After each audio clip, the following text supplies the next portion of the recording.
Bonjour à tous, bienvenue dans cette nouvelle série de vidéos dans laquelle je vais présenter divers logiciels que j'utilise sous Mac. Donc j'ai fait cette série parce que j'utilise Mac depuis pas mal d'années maintenant, que ce soit sur MacBook ou sur iMac, et dans mon professionnel comme de chez moi. Et je voulais présenter un petit peu les différents logiciels que j'utilise, parce que je me suis pas mal renseigné justement via des magazines ou des sites sur quel logiciel utiliser finalement, quelle application répond le mieux à mes besoins. Donc je voulais présenter un petit peu dans chaque catégorie, par exemple sécurité, optimisation, gestion des fenêtres, etc. Dans chaque catégorie, quel logiciel j'utilise et pourquoi. Donc voilà, après plusieurs années d'utilisation, je vais vous présenter mes divers logiciels, notamment pour les nouveaux utilisateurs, les nouvelles personnes qui arrivent sur Mac, par exemple de Windows, et qui ne connaissent pas l'équivalent finalement en fait, de certaines applications Windows sous Mac. Donc dans cette première vidéo, je vais vous présenter un gestionnaire de fenêtres. Et donc justement, ici, là, ça va reprendre un petit peu le fonctionnement finalement de Windows.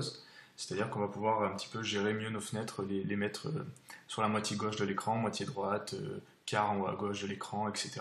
Et facilement les manipuler, quelque chose qui n'est pas de base finalement sous Mac ou qui est plus complexe à réaliser. Donc il y a pas mal de solutions qui existent, comme Spectacle, Magnet ou Better Snap Tool. Il y en a encore pas mal d'autres. Et moi j'utilise personnellement Spectacle. Donc il y a plusieurs raisons à cela. La première chose, ça va être que par exemple Magnet ou d'autres équivalents sont des solutions qui sont souvent payantes. Par exemple pour Magnet, c'est un peu moins de... Voilà, c'est 1 $, environ 1,09 € si je ne me trompe pas. Bon, c'est assez peu cher, mais voilà, c'est des solutions qui sont payantes, qui sont propriétaires, auxquelles on ne peut pas contribuer. Mais Snaptool également, c'est un peu moins de 3 $, c'est pareil, c'est une solution qui est propriétaire, mais qui fait à peu près l'équivalent de Spectacle. Donc pourquoi j'utilise Spectacle? Il y a plusieurs raisons. La première, c'est qu'il est open source, c'est-à-dire que tout le monde peut finalement voir un petit peu le code, voir comment c'est fait à l'intérieur, ce qui est déjà assez intéressant, pour être sûr qu'il n'y a pas de soucis au niveau sécurité par exemple. Et puis surtout, ce qui est vraiment pratique, c'est justement que les développeurs peuvent aller un petit peu voir le code, donc sur ce qu'on appelle GitHub, voir un petit peu comment est fait le logiciel, et les développeurs finalement qui programment avec le même langage qu'est fait le logiciel peuvent venir contribuer finalement. Par exemple, un développeur qui a besoin d'une certaine fonctionnalité et qui utilise et qui aime bien ce logiciel va venir récupérer le projet et venir ajouter un petit peu sa touche. Et si le créateur du projet ou l'administrateur la personne issue, enfin, qui a créé le spectacle à l'origine, aime bien finalement la fonctionnalité, il va pouvoir l'accepter et la rajouter. Et ce qui fait que finalement, on peut voir qu'il y a 23 contributeurs, c'est-à-dire que voilà, les gens viennent ajouter un petit peu leur touche et le logiciel s'améliore de jour en jour et tout le monde peut le récupérer. Donc un gros avantage à être open source. Donc il est gratuit également et bien sûr il est maintenu. Donc si vous avez des problèmes, des issues, vous pouvez aller sur Twitter ou les contacter directement pour voilà, parler avec eux du problème et sûrement qu'ils vous aideront très rapidement. Ou une personne qui justement travaille sur le projet et qui le connaît très bien va pouvoir vous aider également, pas forcément l'administrateur du projet. Et donc après vous pouvez donner bien sûr si vous aimez bien le logiciel aux principaux contributeurs. Donc à l'image du site, c'est une application qui est très facile à utiliser et qui est très simple.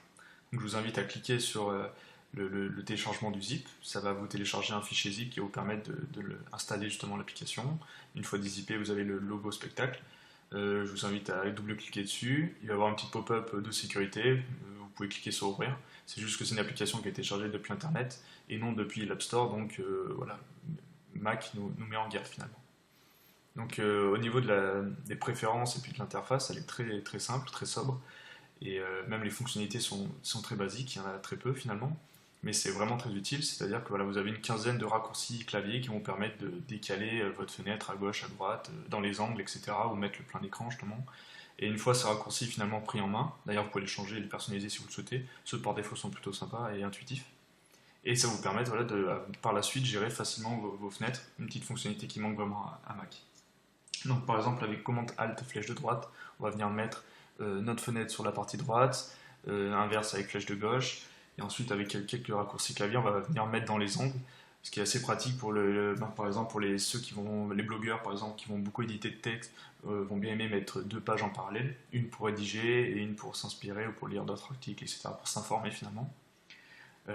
Et puis les administrateurs système aiment bien avoir 4 petites fenêtres de terminal finalement pour faire un petit peu des commandes.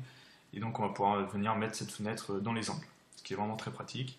Et puis il y a un raccourci qui va vous mettre en plein écran. Voilà, c'est quelque chose de vraiment très simple. Je vous invite également à cocher le lancement au démarrage, ça vous évite de penser à chaque fois que vous allumez votre Mac à relancer l'application. Donc au moins par défaut, elle se relancera à chaque fois que vous allumez votre ordinateur. Donc voilà, essayez d'apprendre voilà, les raccourcis assez simplement pour pouvoir l'utiliser assez intuitivement sans devoir aller dans les préférences et regarder les raccourcis. Ou normalement vous les apprendrez par cœur et ça sera vraiment très pratique pour aller mettre des fenêtres en parallèle, pour aller tu peux organiser son espace de travail. Voilà, je vous remercie et puis la suite dans la prochaine vidéo.